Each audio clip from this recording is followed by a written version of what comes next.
বিশাল রাজপ্রাসাদ সূর্যোদয়ের আলোয় ঝলমল করছে।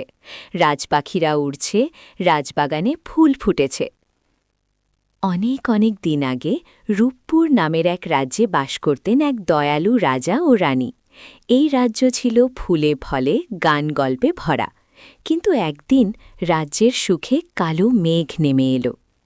রাজা: রানী, আজ রাজ্যের ফুলগুলো কেন শুকিয়ে যাচ্ছে? রাজবাগানের সৌরভ হারিয়ে গেছে। রানী: মহারাজ, মনে হয় কেউ কোনো জাদু করেছে আমাদের রাজ্যে। একজন রাজপাহাড়ি দ্রুত দৌড়ে আসে।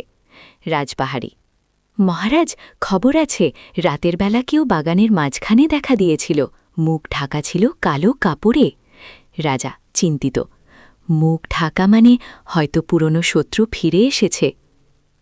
এমন সময় দূরের এক ছোট গ্রাম থেকে রাজমহলের দিকে এগিয়ে আসছিল দুজন বাচ্চা, টোনাটুনি আর টুনাটুন। তাদের হাসি আর দুষ্টামিতে ভরা জীবন তখনও জানত না তারা রাজ্যের ভাগ্য পাল্টে দেবে। টোনাটুনি ও টুনাটুনির আগমন। রাজপথ ধরে আসছে টোনাটুনি ও টুনাটুন। পেছনে ঝুলছে তাদের ছোট ব্যাগ। পাখির ডাক, গ্রামের সুর। টুনাটুন: রাজমহলটা দেখো, কত বড়, ঝকঝকে সোনায় মোড়া। টুনাটুন হাসে: কিন্তু ভিতরে ঢুকলে যদি বলে তোমরা কে, তখন কি বলবে? টোনাটুনি: বলো না, আমরা ফুল বিক্রি করতে এসেছি। আমি তো জাদুর ফুলের খোঁজ করছি। টুনাটুন চোখ বড় করে: জাদুর ফুল? সেটা কি সত্যিই আছে?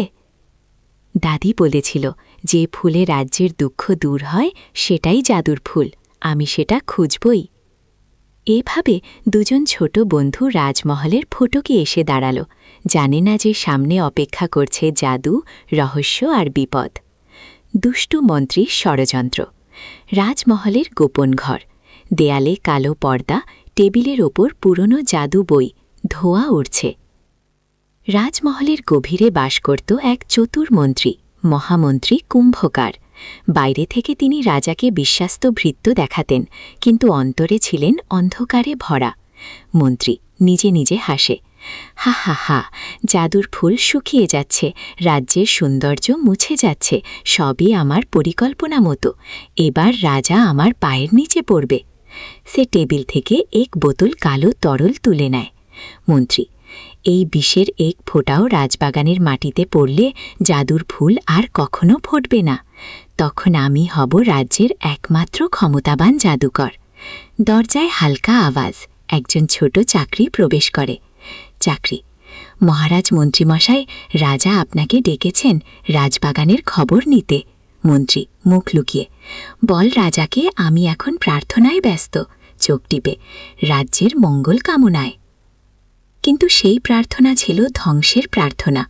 রাজা জানতেন না নিজের রাজ্যের ভেতরেই এক বিষধর সাপ লুকিয়ে আছে।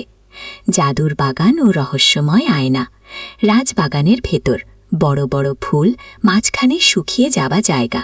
এক কোণে জ্বলছে হালকা নীল আলো। রাজবাগান এখন বিষণ্ণ। পাখিরা উড়ে গেছে, ফুলগুলো মাথা নিচু করে আছে। কিন্তু এক কোণে এখনও আলো জ্বলছে। সেই জায়গায় প্রথম পা রাখে টোনাটুনি ও টুনাটুন। টুনাটুনি: দেখো টুনাটুন, এখানে কিছু একটা ঝলমল করছে। টুনাটুন: ওটা কি আলো নাকি ভূত? তারা ধীরে ধীরে এগিয়ে যায়। আলো থেকে বেরিয়ে আসে এক রহস্যময় আয়না। আয়না মিষ্টি কণ্ঠে: কে তোমরা ছোট্ট প্রাণ? এই শুকনো বাগানে কেন এসেছ? টুনাটুনি ভয় পেয়ে: আমি টোনাটুনি, আরও টুনাটুন, আমরা জাদুর ফুল খুঁজছি। আয়না: জাদুর ফুল তোমাদের রাজ্যকে বাঁচাতে পারে, কিন্তু তার রক্ষক জেগে উঠেছে। সাবধান হও, কালো জাদু তোমাদের পথ আটকাবে। টুনাটুন: মানে আমাদের শত্রু আছে? আয়না নরম সুরে: হ্যাঁ, রাজ্যের একজন মানুষ জাদুর শক্তি নিজের জন্য চায়। তবে তোমাদের মধ্যে আছে সত্যিকারের আলো, সাহস, ভালোবাসা আর বিশ্বাস। এভাবেই শুরু হলো টোনাটুনি ও টুনাটুনির জাদুকরি যাত্রা, যেখানে প্রতিটি ফুল, প্রতিটি বাতাস বলছিল একটাই কথা: সত্যিকে রক্ষা করো। টোনাটুনির সাহসী সিদ্ধান্ত। রাজমহলের টাওয়ারের নিচে রাতের অন্ধকার। চাঁদের আলো পড়ছে টোনাটুনির মুখে। টোনাটুনি: টুনাটুন, রাজা আমাদের বিশ্বাস করবেন না যদি আমরা বলি মন্ত্রী দোষী। আমাদের নিজের চোখে প্রমাণ আনতে হবে। টুনাটুন, কিন্তু ওর ঘরে গেলে ধরা পড়ে যাব, তারপর রাজকীয় জেলে। টুনাটুনি দৃঢ়ভাবে, আমি ভয় পাই না।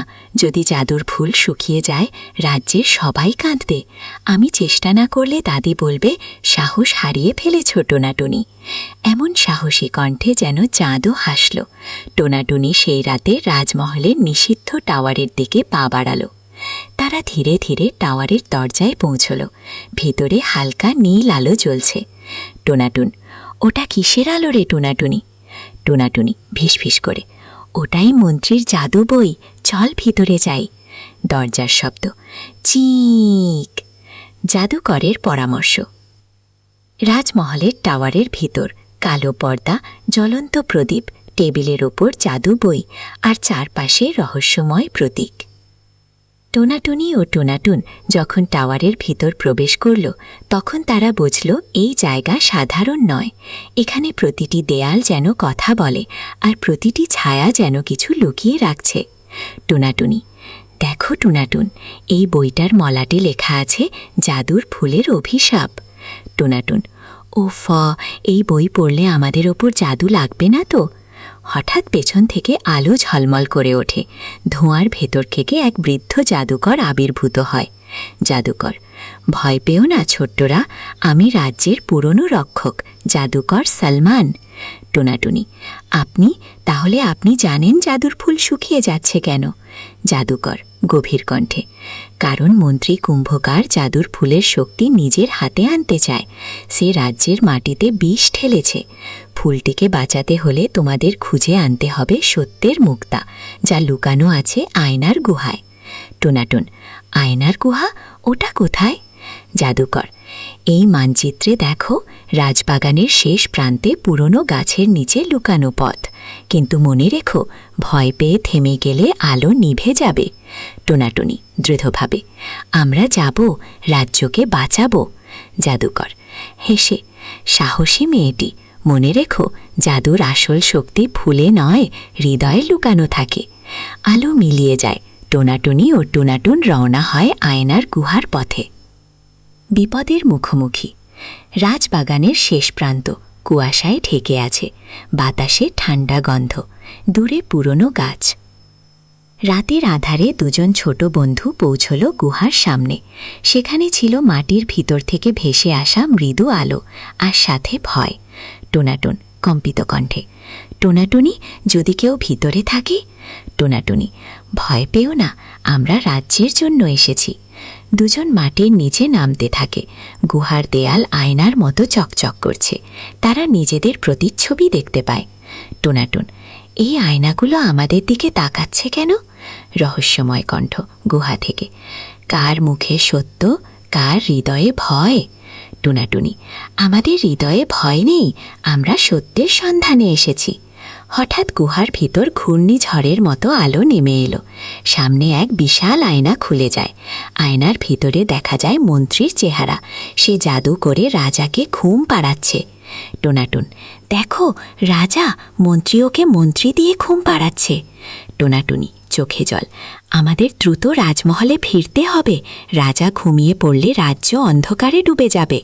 তারা গুহার মাঝখানে এসে দেখে এক নীল মুক্তা ভাসছে। টোনাটুনি, এই মুক্তাটাই তো সত্যের মুক্তা। সে হাত বাড়ায়। সঙ্গে সঙ্গে আয়না কেঁপে ওঠে। এক দানবের ছায়া বেরিয়ে আসে। দানব, কে আমার ঘুম ভাঙালো? কেউ এই মুক্তা নিতে পারবে না। টোনাটুন, ওফ, এবার তো আমাদের শেষ। টোনাটুনি দৃঢ়ভাবে, না, তুমি মিথ্যা বলছো। সত্যের মুক্তা শুধু সেই পায় যে ভালোবাসা দিয়ে যায়। টোনাটুনি নিজের বুকের ওপর হাত রাখে। মুক্তা হালকা আলোতে তার দিকে উড়ে আসে, আর দানব মিলিয়ে যায়। ভালোবাসা জয় করল ভয়কে। টোনাটুনি পেল সত্যের মুক্তা, আর রাজ্যের আশা আবার জেগে উঠল। রাজ্যের মুক্তি ও শেষের আনন্দ। রাজমহল। রাজা অচেতন অবস্থায় শয্যায়। রানী কাঁদছে।